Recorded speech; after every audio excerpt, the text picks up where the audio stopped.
Au départ, tout semblait presque classique pour le Pacifique de 1942.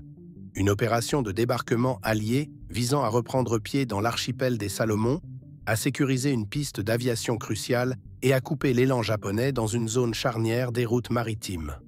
Très vite pourtant, cette manœuvre prend une tournure âpre et tourmentée. Au lieu d'un front clair, c'est une succession de combats navals, souvent nocturnes, menés à courte distance, où la confusion et la soudaineté dictent leurs lois autant que l'audace et le sang-froid.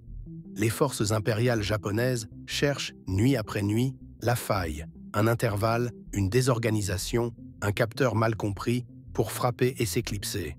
En face, les Américains, d'abord bousculés, apprennent vite, ils corrigent, reprennent haleine et se réorganisent autour d'un objectif simple et vital.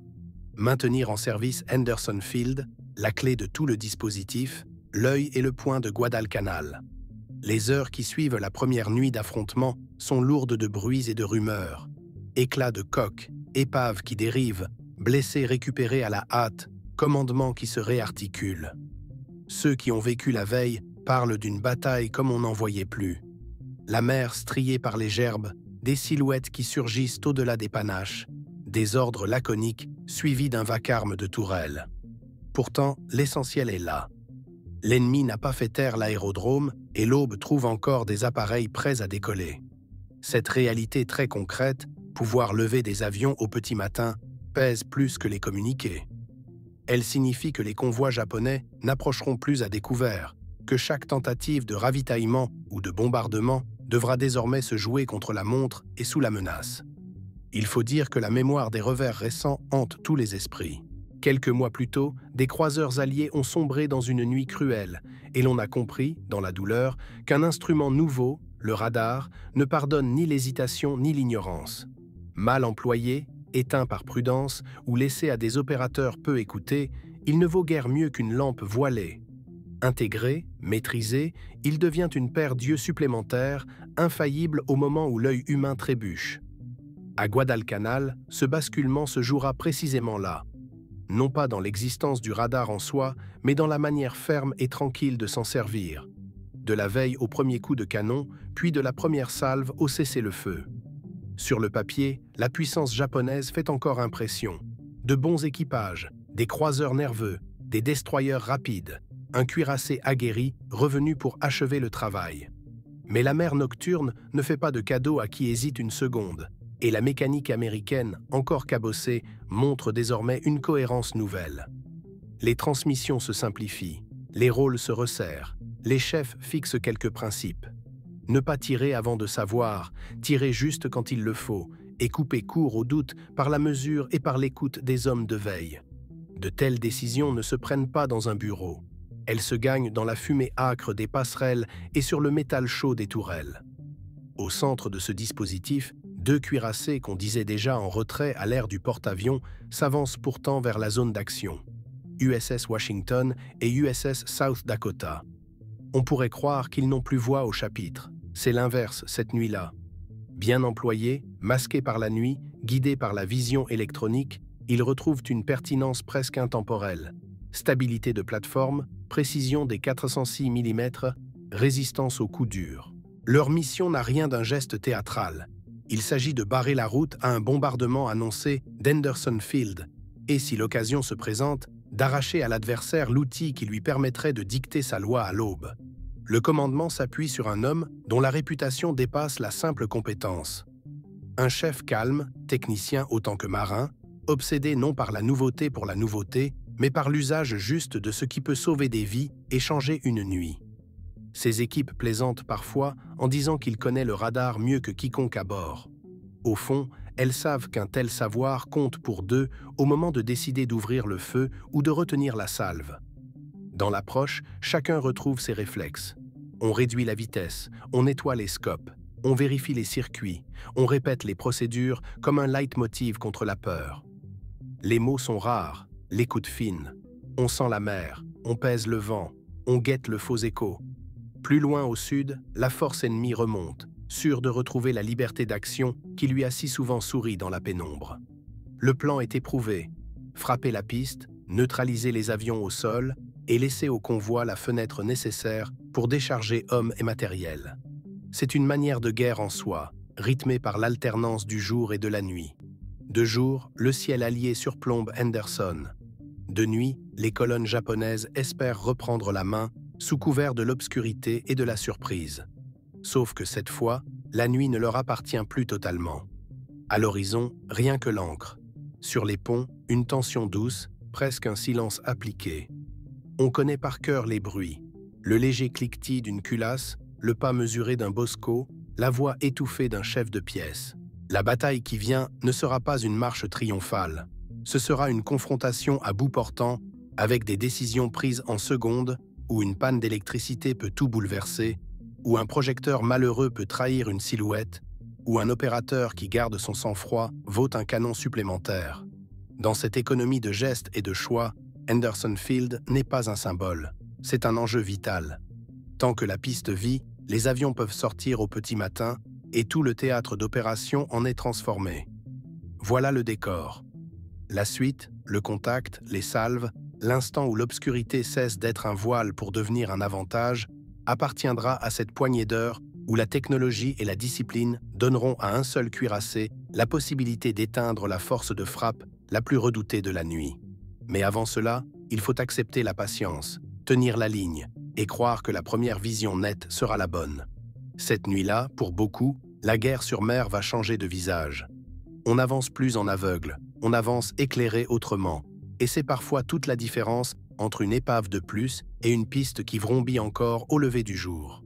La soirée a cette densité particulière des veilles de combat. L'air tiède, une houle courte et ce silence actif qui court sur les passerelles quand chacun sait que l'invisible approche. Vers la fin de la soirée, les écrans s'animent. Sur le Washington, les opérateurs annoncent des échos nets, des silhouettes qui viennent au contact dans le secteur de Savo. On affine les relèvements, on croise le radar et l'œil, on garde le doigt près de la gâchette sans la presser. Le commandement attend l'instant où le doute se dissipe. Il ne s'agit pas seulement de tirer vite, il faut tirer juste, d'emblée, car dans cette nuit d'acier, une minute perdue peut devenir une tragédie. Les colonnes japonaises ont pris l'habitude de manœuvrer comme des escrimeurs, alternant fumigènes, projecteurs et torpilles. Ce soir, elles trouvent face à elles une force plus compacte, plus silencieuse, qui a décidé de laisser parler l'électronique avant les trompettes. Derrière Washington, South Dakota suit au plus près. La mer est piégeuse, épaves à la dérive, bâtiments avariés, gîtes inattendus. Un accroc électrique, d'abord discret, vient pourtant gripper la mécanique interne de South Dakota. Des protections déclenchées, des circuits qui se comportent mal, des équipements critiques qui s'éteignent, tout se brouille au pire moment. Les journaux de bord diront plus tard la sévérité de ces avaries. Communication et radar à genoux, artillerie gênée, un navire qui se retrouve sourd, muet et presque aveugle au cœur de la mêlée. Dans l'instant, cela suffit pour qu'une manœuvre d'évitement l'expose aux lueurs des épaves, le silhouettant exactement là où il ne fallait pas. Les guetteurs japonais n'attendaient qu'un tel cadeau. Les projecteurs s'allument et une grêle d'obus commence à frapper ces superstructures. L'amiral Kondo, persuadé d'avoir devant lui surtout des croiseurs et des destroyers américains, lance ses éclaireurs et ses groupes d'attaque pour fixer la cible et ouvrir la voie à son cuirassé Kirishima. Il compte sur les torpilles et sur l'effet de surprise pour briser le verrou allié avant de s'occuper d'Henderson Field comme prévu. Mais la nuit est capricieuse et la certitude peut se payer cher. Kirishima, chargé surtout d'obus anti-aériens adaptés au bombardement de terrain, n'est pas idéalement approvisionné pour un duel de blindés. Il n'empêche, l'équipage obéit, les pièces crachent et les impacts sur South Dakota s'additionnent. À bord, on se bat pour garder le contrôle, on isole des tronçons d'alimentation, on tente de sauver ce qui peut l'être dans l'instant. Le cuirassé plie, mais tient, et surtout, il attire sur lui l'attention entière de l'ennemi. Pendant que les salves japonaises s'acharnent sur South Dakota, Washington glisse, discret, dans l'ombre. Ses opérateurs suivent depuis plusieurs minutes une grosse cible qui colle à la dynamique d'un capital ship. Mais l'amiral Lee retient le feu. Tant qu'un doute subsiste, tant que la grosse cible pourrait être South Dakota, noire et muette, coincée dans un angle mort radar, on ne tire pas. La règle est simple, et ce soir, elle sauve un allié. Puis soudain, la scène bascule. Les projecteurs japonais éclairent South Dakota, leur tirent la fauche, l'ambiguïté s'effondre. L'ennemi est là, net. Washington libère alors ses 406 mm, à portée quasi de pistolet pour de telles pièces. Les premières salves cherchent, la suivante strie la cible, et bientôt les coups au but s'enchaînent. Les superstructures de Kirishima encaissent de plein fouet. Des embrasures se déchirent, des cloisons cèdent, un obus perce sous la ligne de flottaison et l'eau s'engouffre. Les tourelles principales sont progressivement réduites au silence, la barre se grippe. Le cuirassé japonais commence à tourner en rond, prisonnier de son propre gouvernail. Autour d'eux, les destroyers nippons répliquent par la torpille, cette spécialité qui a tant coûté aux Alliés tout au long de 1942. Les gerbes passent, menaçantes, mais Washington manœuvre finement, taillant un sillage cassé pour compliquer les solutions de tir adverses. Des torpilles sont perçues, signalées, esquivées, l'entraînement et la discipline paient. Les batteries secondaires américaines, plus proches et nerveuses, harcèlent les bâtiments qui tentent l'approche, dégradant leur précision et leur capacité à coordonner des salves convergentes. Dans ce clair-obscur violent, chaque minute de survie de South Dakota vaut de l'or. Elle fixe l'attention, absorbe la fureur et donne à Washington la fenêtre nécessaire pour faire son travail de démolition méthodique. Les coups portent. On relève des brèches béantes dans les ponts de Kirishima, des feux proches des magasins de munitions secondaires, des voies d'eau qui s'étendent d'un bord à l'autre. La fumée couvre le ciel bas. Des étincelles courent le long des haubans. Des silhouettes courent sur les passerelles, pliées, dans un ballet qui n'a plus rien de chorégraphié.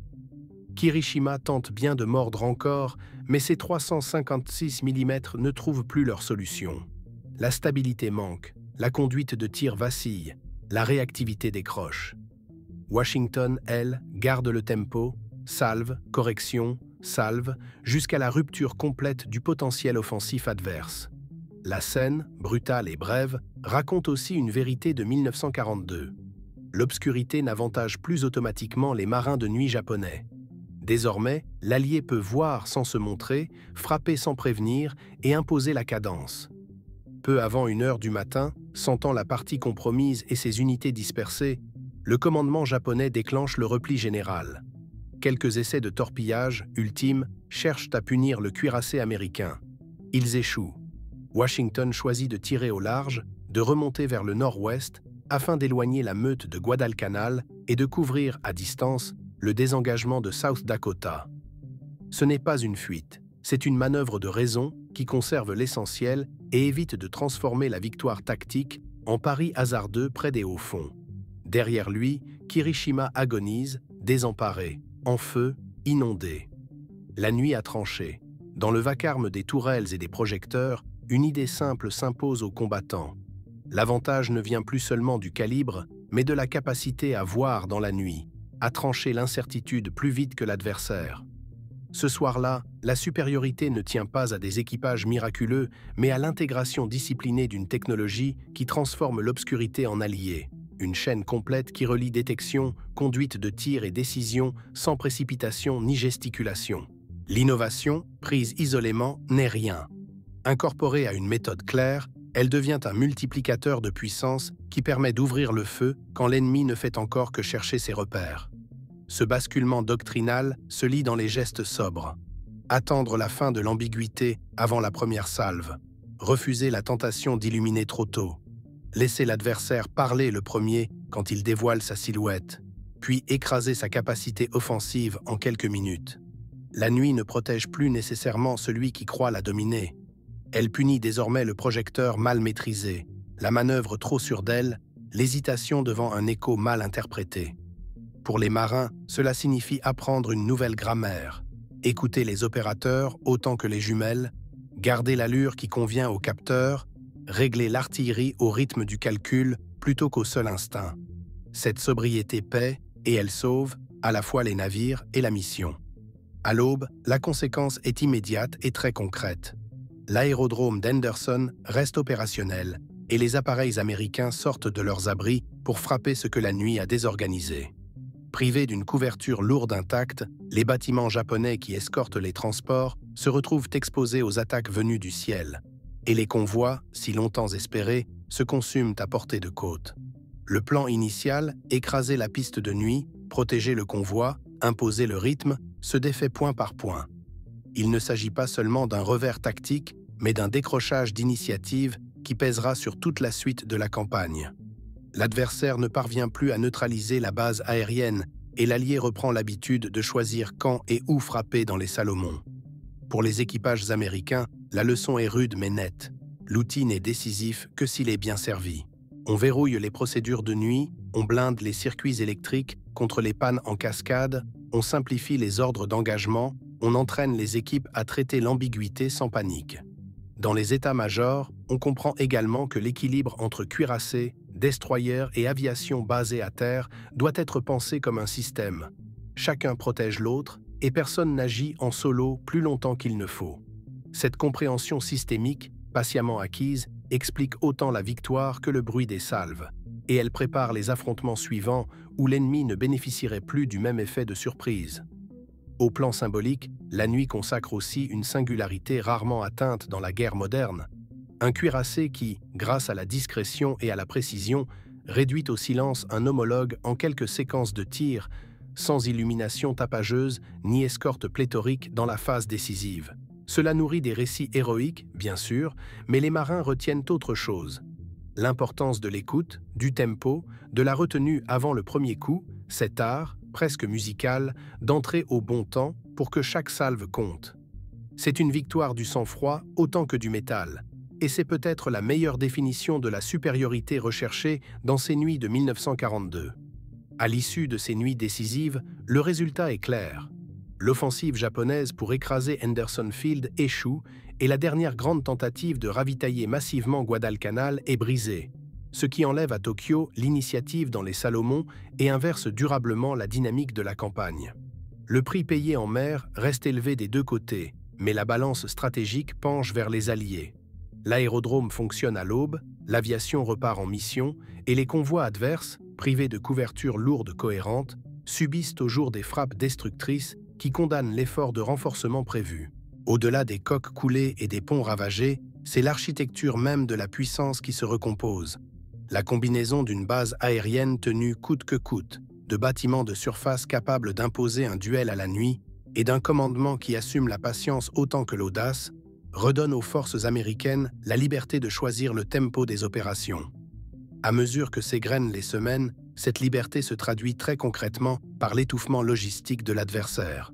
Moins de munitions, moins de carburant, moins de remplacements, autant de manques qui pèsent plus lourd, côté japonais, que chez un adversaire dont l'arsenal industriel tourne à plein.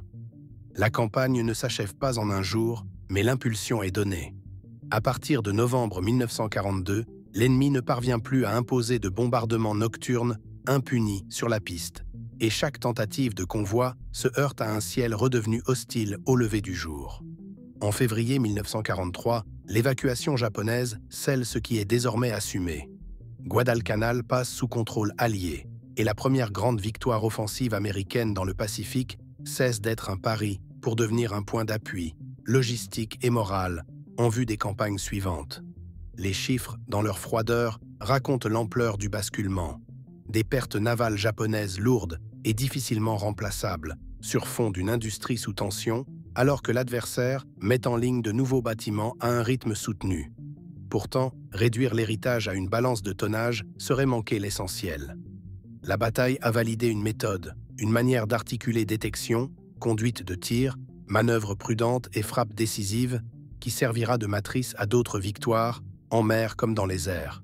Sur le plan humain et doctrinal, les leçons sont gravées. Fiabiliser l'électricité et les réseaux internes pour éviter l'aveuglement en pleine action, clarifier les règles d'engagement nocturne, entraîner les équipes à traiter les ambiguïtés sans précipitation et penser chaque unité comme une pièce d'un système où l'aérodrome, le cuirassé, le destroyer et l'avion se répondent. Enfin, une évidence s'impose aux officiers comme aux marins. L'innovation ne vaut que par la discipline de son emploi, voir avant de se montrer, décider avant de s'exposer, frapper quand l'ennemi s'est déjà dévoilé, cette grammaire de la nuit qui, à Guadalcanal, a fait toute la différence.